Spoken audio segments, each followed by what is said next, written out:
I'm now going to take a look at the United States of America. I have no idea. I haven't seen it for a few days. I've just kept away from it because I find it so upsetting.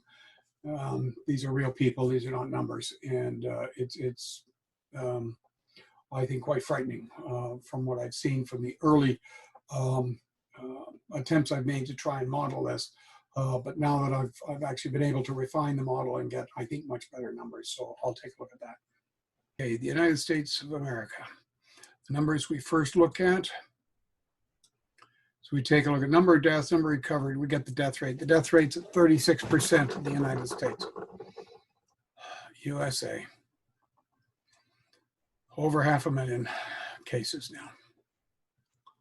Okay, number of deaths, 34,000 dead. 34,000 people. Control V. Out of number recovered. 57,000 people have recovered.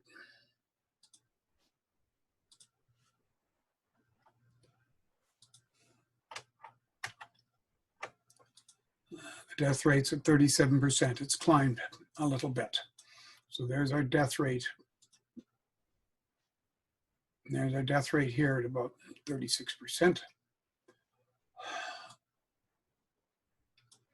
This now, according to the model as I have it now, this number is way too small, so we will see what the numbers are and how American people have been responding to this. And we'll see these numbers should now start to decrease and actually have some sort of meaning or some sort of validity. So again, what I am doing is I'm looking at 4 dates. This date I will change to the 16th. We will now take a look at this data. This data I can actually get. These are the total cases. Logarithmically, looks like we've got an S curve starting to form. I might be able to get some dates. Bit of an S date can be seen here. So where are we? I'm going to call that as an inflection point. April the 10th. Where are we? April 7th. No. I'm calling April the 10th for the United States.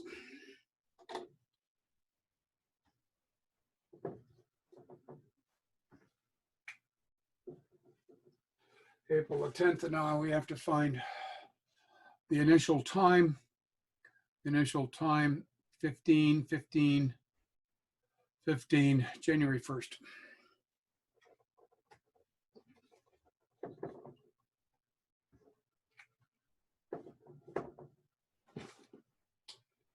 At least. Okay, total number of cases on the 16th, 677, 570. I'll switch this over. April the 16th, 677, 570. These are Canada's numbers.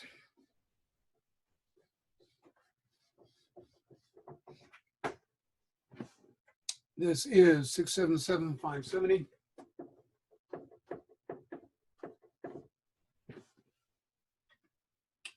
April 10th, 502, 876. 500,000 people. March 26th.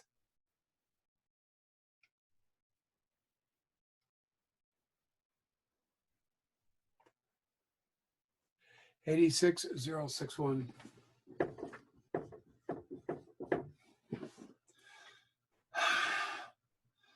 March 21st, 24,345.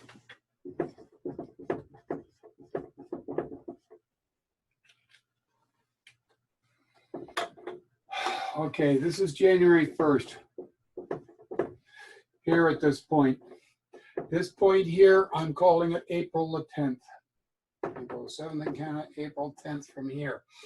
This will be about the halfway point to this point where it starts to die off. Where it starts to die off is the inflection point here from total cases. The total case inflection point will match where that's starting to die off, where the number of active cases are no longer increasing, they start to decrease.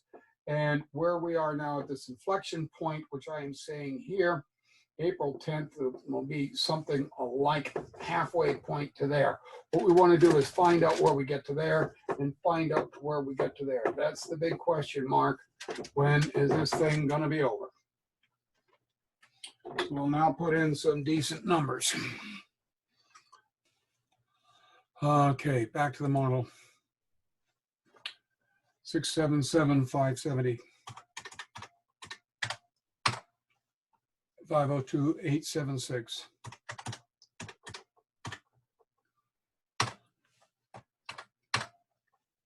86,061.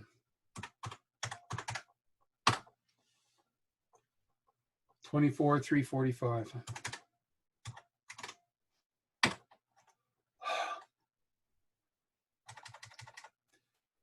That is the inhibition rate.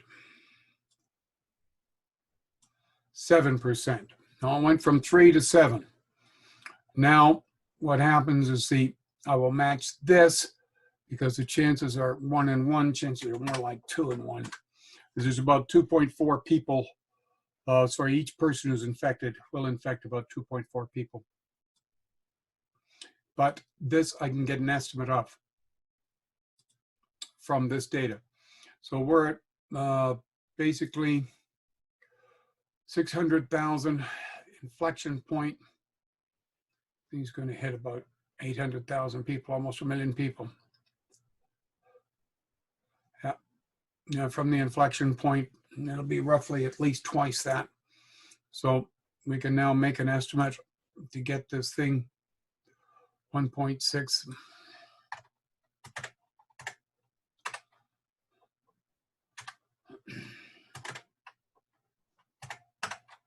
I'm tweaking this number.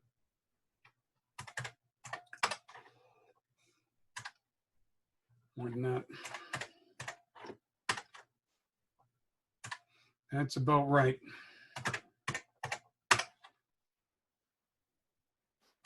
$1.2 million people.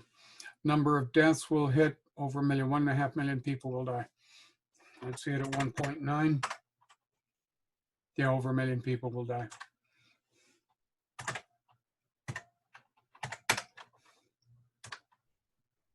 Yeah, it's pretty close. Number of people, number of active cases will hit over 1 million people, 1.2 million active cases at a time. Total number of cases will be over 3.5 million.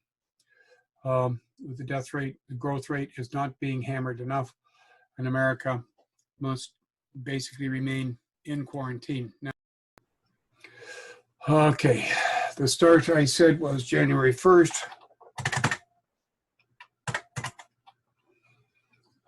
Dash 01.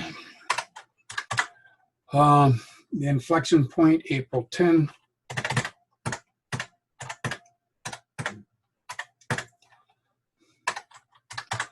Meaning our delta is 100. That is equal to that. End of the quarantine comes out automatically. February the 4th next year, America can end her quarantine. And if things remain as they are, and I'm afraid it probably will, there will be 1.5 million people will have passed, 1.4 million people will have passed. So this is now the situation within the United States. We're saying 1.4 million people could possibly die.